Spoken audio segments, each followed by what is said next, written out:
My name is Elizabeth Bereza, and I'm currently Senior Regulatory Affairs Specialist for Indeo. I got my RAC in 2019. I think I was one of the first batches to do the device test. I will say the first time I took the RAC was right after I graduated, and I didn't have any experience. And I failed that test. Then I did some more quality in the medical device industry, and then I worked in regulatory, and then I got, my first full-time regulatory gig. My boss then was someone that really pushed his people to keep up on their training and, certifications, whatever, he was really supportive of that. And so I said, all right, you know what, I want to do this. I want to give it another shot.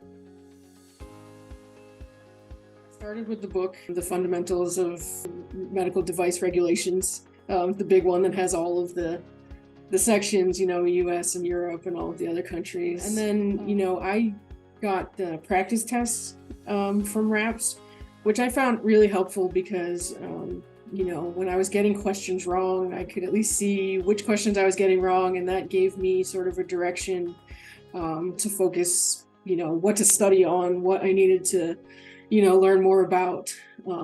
So that was really helpful for me. Those were the two big things. When you take the RAC, it's good to have a couple years of experience under your belt. But I was in a company, it was a small company, and I knew that I was sort of reaching the end of my time there. So when I went looking for a new job, it's definitely something that's very helpful. You'll see a lot of the regulatory affairs job postings that say RAC preferred or desired or even required.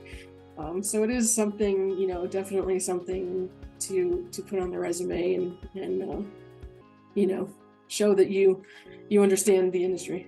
People definitely notice it. Like I said, so many companies want that certification. So it was definitely something that hiring managers would comment on.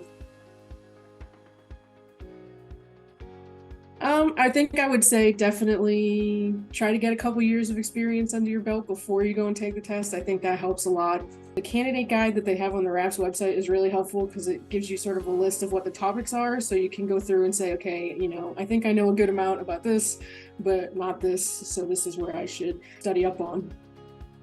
And then, just kind of go for it.